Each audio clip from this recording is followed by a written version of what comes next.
what got you started in? You used to be a tennis. You played. I'm assuming you played collegiate tennis, which is you know I was thinking about that because you're now doing. I don't know if you were doing this before, but a lot of your videos show you doing really heavy strength training. And when you think about a tennis athlete, you think about some of the incredible endurance that you've seen, right? If you've ever watched Wimbledon or you watched the Australian Open recently, you watch Nadal go through like a 4-hour match and continue to play at that incredible intensity. And you don't think of that in terms of, like lifting 300, 400 pounds.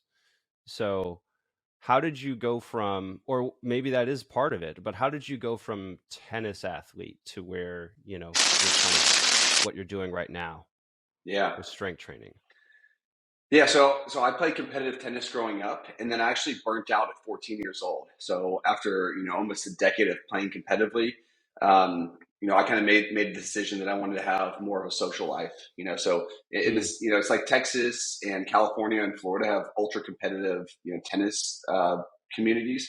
And so, if you're doing, the first competitive level in Texas is Zats, right? And if you do really well with Zats, right, you level up to champs. If you do really well with champs, you level up to super champs. You do well there, right? And you keep kind of going up. And eventually you get to the point where you're not good relative to your peers, whatever level you kind of get to.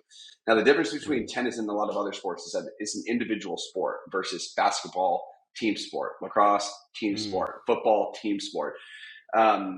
So really what I noticed is that when I lose, I am a failure. That's the way that I kind of took things. So that impacted me deeply. Now there's a lot of like growth opportunities through that, but I just made the decision that like I didn't want to continue to pursue that. So I moved into lacrosse, team sport. So, if we lost, it's like, oh, well, Jimmy sucks, or we lost as a team, you can scapegoat somebody else.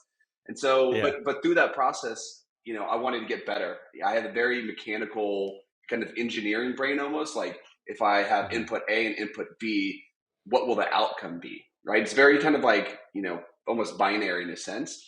And so I gravitated towards, hey, if I'm doing this specific thing outside of, the lacrosse field, how is it going to impact my ability over here? The interesting thing is that I was one of the smaller people playing lacrosse, but because I had developed this rotational, like explosive pattern through tennis, like boom, I've hit hundreds of thousands of shots like that. I came in with the fastest shot anybody has ever seen, right? It was like kind of like people were allured with how quickly I could shoot the lacrosse ball. And I was, I wanted to keep compounding that. I think it was one of the original fascinations. So, just started going to the country club weight room and just get on every single machine and do it as heavy as we could kind of do it and then walk out of there. That was my introduction. And I've just been fascinated with that. Naturally, I'm a lot better at like sprinting. Muscle endurance comes very natural to me. I am not a strong individual at all. So I think that's part of why I've gravitated towards resistance training. Is just I'm trying to shore up something that I'm just weak at. For example, with you, you've crossed, some of what I've developed personally in a matter of like 6-9 months. Just your anthropometrics are different. Your genetics are a little bit different.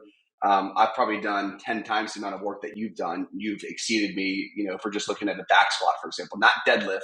I've got you on deadlift and strict press. Hope you enjoyed that. Click over here if you want to watch another clip from the podcast. If you haven't subscribed, click over here to subscribe and check out full episodes on any major podcasting platform, full video episodes on the Better Man Podcast YouTube channel.